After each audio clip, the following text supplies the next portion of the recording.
Hello everyone, my name's Lynn Palermo, and I teach family historians how to turn their genealogy research into shareable and entertaining family history stories at the Family History Writing Studio. I'm thrilled to be invited to speak to you today about writing your family history stories.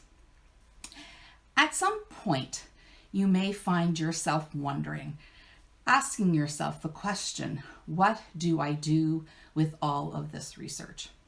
You might see that no one else in the family is really interested in your boxes of stuff. They don't want your books and binders filled with a lifetime of research, and that's a shame.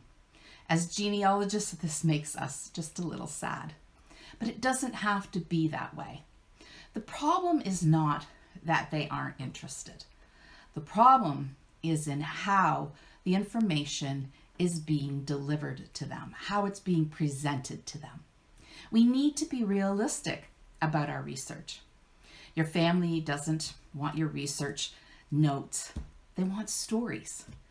They want your research shaped into something a little easier for them to digest. A story. A collection of stories maybe, a family history book, anything but the raw data saved in a binder or a box. They want it linked together. They want to understand the meaning behind it. They want to connect with their ancestors. And they want stories that leave them eager to turn the next page. And that just doesn't belong in New York Times bestseller novels. Storytelling goes back to the origins of language, before books and book clubs. Our ancestors told of heroic hunts and memorable victories and mysterious and powerful gods. You can follow in their footsteps. Stories revive us, challenge us, shock us, but most importantly, they offer us new ways to reflect on the world and our role in it. Your family history stories hold the same power, but it's your job to turn those facts into stories. Do you want your hard work to be read and cherished for years to come? Or would you prefer it sat in a box in someone's closet, never to be seen again, never to see the light of day, maybe even get tossed out one day? By learning to shape your genealogy research into ancestor stories, you can entertain and educate your family. You can leave a lasting legacy for your descendants, all the while knowing your years of hard work will be cherished for many generations to come. Now, I hear your first excuse. I'm not a writer. You're a researcher. So how do you write these shareable and entertaining stories? Well, just like you learned to genealogy research and how to uncover the information of your ancestors, you can learn to write. It's not a natural gift reserved for a few. While it's true, some are born with this talent, a gift of prose, the rest of us must learn the craft. And you can learn to take the facts and shape them into shareable stories. Now, don't dismiss writing your ancestors' stories because you lack this knowledge, right? Invest some time and learn how to write stories. Now, there it is, that next excuse. I don't have the time. There's never going to be the perfect time.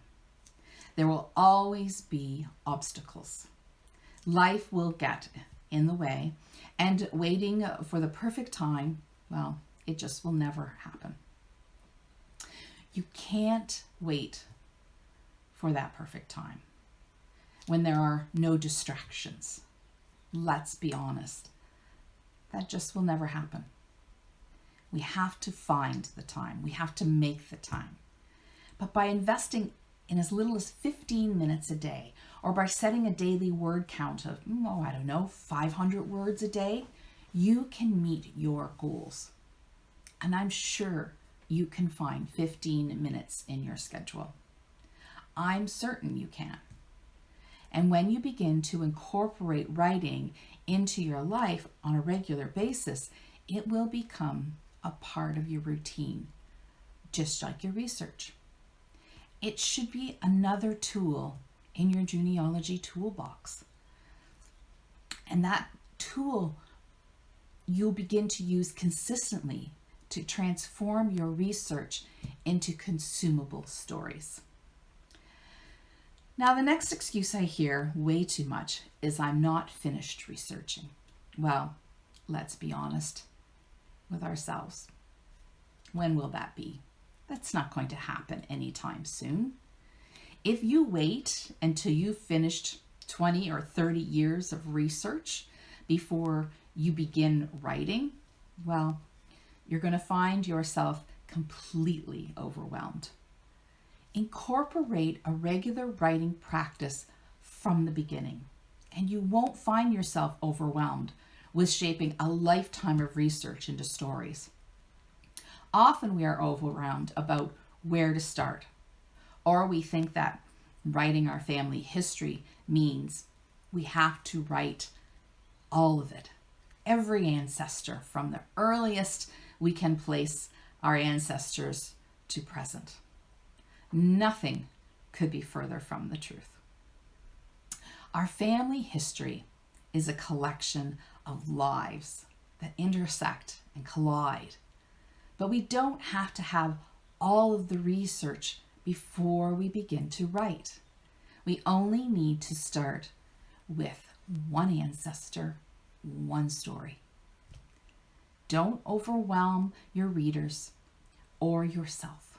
Start with one individual, one story. Improve your writing skills with each story. Give them a single story that they can enjoy and connect with, and leave them wanting more. But where do you start? Who do you start with? Well, I can help you with that too. Below this video is a link to my Story Starter Workbook. It will help you identify who to start with in your research and why.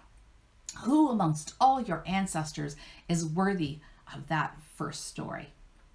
Let me help you start to preserve your research for future generations.